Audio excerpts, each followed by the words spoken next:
Assalamualaikum warahmatullahi wabarakatuh. Salam sejahtera bagi kita semua. Om Swastiastu, Namo Buddhaya, salam kebajikan. Rekan-rekan sekalian, dalam mata kuliah Ilmu Hukum Pidana kali ini, kami akan membahas tentang sejarah beserta sumber-sumber hukum pidana. Dengan pengampu ilmu hukum pidana yang terhormat dan amat terpelajar, Bapak Dadang Sumarna SH MH. Untuk pertama, kami akan membahas History of the Criminal Law in Indonesia atau sejarah hukum pidana di Indonesia. Yang kita ketahui saat ini yang berlaku hukum pidana di Indonesia adalah KUHP atau yang disebut juga Kitab Undang-Undang Pidana atau Wetboek van Strafrecht. Jika kita lihat, Wetboek van Strafrecht ini merupakan bahasa Belanda. Wetboek yang memiliki arti kitab, van yaitu dari, sedangkan Strafrecht adalah hukum pidana. Jika kita berbicara tentang sejarah atau belajar sejarah, berarti kita berbicara masa lampau. Lalu, bagaimana kondisi hukum pidana di Indonesia sebelum negara ini terbentuk dan masuknya Belanda ke Indonesia pada tahun 1596 adalah hukum adat. Yang kita ketahui, hukum adat dalam arti hukum kebiasaan yang hidup dan dipatuhi oleh masyarakat, menjadi norma-norma yang dipatuhi. Dan sebagian wilayah Nusantara Indonesia juga berlaku hukum Islam yang dipatuhi. Lalu bagaimana hukum adat dan hukum Islam yang ada di Nusantara ini bisa berubah? Dalam pembahasan ini, kami akan memaparkan sejarah hukum pidana Indonesia menjadi 4 fase. Fase pertama yaitu zaman VOC, fase kedua zaman Hindia Belanda, fase ketiga zaman pendudukan Jepang, dan fase keempat zaman kemerdekaan. Sumber hukum pidana. Sumber hukum pidana dapat dibedakan atas sumber hukum tertulis dan hukum tidak tertulis.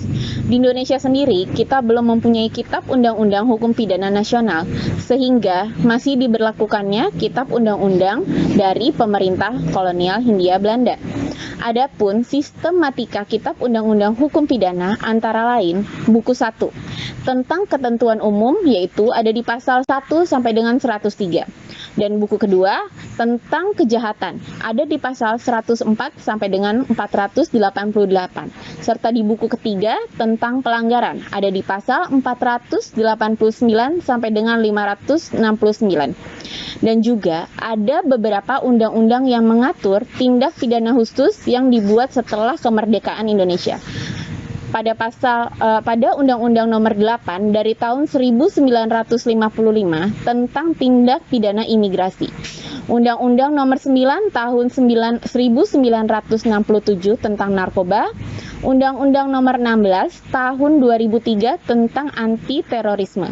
Ketentuan-ketentuan hukum pidana selain termuat dalam Kitab Undang-Undang Hukum Pidana maupun Undang-Undang Khusus juga terdapat dalam berbagai peraturan perundang-undangan lainnya seperti Undang-Undang Nomor 5 Tahun 1960 tentang Peraturan Dasar Pokok-pokok Agraria, Undang-Undang Nomor 9 Tahun 1999 tentang Perlindungan Konsumen, serta Undang-Undang Nomor 19 Tahun 2002 tentang hak cipta dan sebagainya.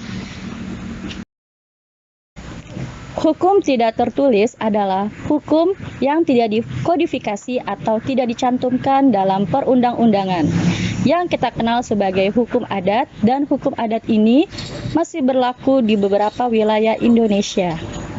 Walaupun Indonesia memiliki KUHP sebagai hukum tertulisnya, namun hukum adat diakui oleh negara dan dilindungi oleh Undang-Undang mengacu pada pasal 18B ayat 2 Undang-Undang Dasar 1945. Negara mengakui dan menghormati kesatuan masyarakat hukum adat beserta hak-hak tradisionalnya sepanjang masih hidup dan sesuai dengan perkembangan masyarakat dan prinsip negara kesatuan negara Republik Indonesia yang diatur dalam undang-undang. Dalam hal ini, Lubi Lukman membedakan sumber-sumber hukum pidana tertulis di Indonesia adalah Kitab Undang-Undang Hukum Pidana yang kita kenal dengan KUHP, undang-undang yang merubah atau menambah KUHP, undang-undang hukum pidana khusus, aturan-aturan pidana di luar undang-undang hukum pidana. Baik rekan-rekan semua, kali ini saya akan menjelaskan, memaparkan yaitu pada zaman VOC. Yang kita ketahui bahwa VOC masuk ke Nusantara kita yaitu pada tahun 1642 dengan jalur perdagangan. Namun VOC ini membawa suasana penjajahan. Kenapa? Karena selain berdagang, VOC juga membawa tentara, persenjataan yang sangat lengkap dan membawa nilai-nilai yang hidup di masyarakat Belanda. VOC merupakan sebuah institusi perdagangan Belanda dengan bertujuan menaklukkan sebuah wilayah yang didudukinya. Oleh karena itu, VOC ini seakan membawa suasana penjajahan. Berdasarkan Okroy Staten General, negara Belanda atau VOC telah melaksanakan dan melakukan peraturan-peraturannya sendiri di wilayah Indonesia. Semula peraturan-peraturan itu terbentuk sebuah plakat-plakat. Namun, dihimpun dengan nama Student Van Batavia. Namun belum merupakan kodifikasi. Disinilah terdapat dualisme hukum yang ada di wilayah Nusantara, yaitu diberlakukannya hukum bagi orang-orang asing yang dibawa oleh orang-orang Belanda yang berbentuk plakat-plakat tersebut. Akan tetapi untuk hukum adat itu masih berlaku di wilayah negara Kesatuan Republik Indonesia yang saat itu masih merupakan suatu wilayah Nusantara. Baik sahabat, untuk selanjutnya kita memasuki fase Hindia Belanda. Pada fase Hindia Belanda ini, seluruh kekuasaan pemerintahan itu dipegang langsung oleh Belanda, yaitu pada tahun 1800, 1811, dan 1816 sampai 1942. Kekuasaan di bidang hukum mulai mendapatkan perhatian. Saya akan coba jelaskan periode selama pada masa kekuasaan pemerintahan Hindia Belanda. Pada periode tahun 1840 sampai 1860, pemerintahan Hindia Belanda sudah mulai merealisasikan kebijakan politik hukum secara khusus tentang kodifikasi. Lalu pada periode tahun 1860 sampai 1900 mulai muncul kontroversi mengenai unifikasi karena permasalahan operasional. Dan pada tahun 1900 sampai 1942 dipengaruhi politik etis dan ada upaya untuk menghormati hak-hak kultural pribumi.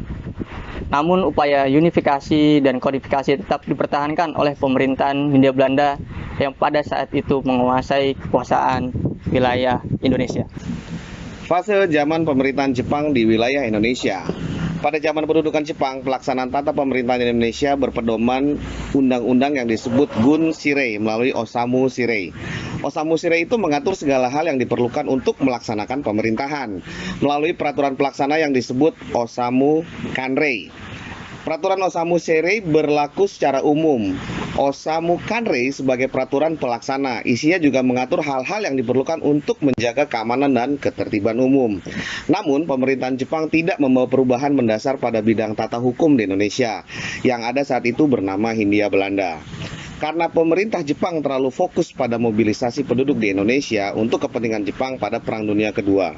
Untuk lembaga-lembaga peradilan masih digunakan sama dengan pemerintahan Hindia Belanda dan hanya dengan beralih namanya saja. Fase kemerdekaan Republik Indonesia. Keadaan pada zaman pendudukan Jepang dipertahankan sesudah proklamasi kemerdekaan. Pasal 2 Aturan Peralihan Undang-Undang Dasar 1945 berlaku pada tanggal 18 Agustus 1945. Untuk memperkuat aturan peralihan tersebut, maka Presiden mengeluarkan peraturan tanggal 10 Oktober 1945 yang dinamakan Peraturan Nomor 2. Barulah dengan Undang-Undang Nomor 1 Tahun 1946 diadakan perubahan yang mendasar atas WVSI ditentukan dalam Undang-Undang Nomor 1 Tahun 1946.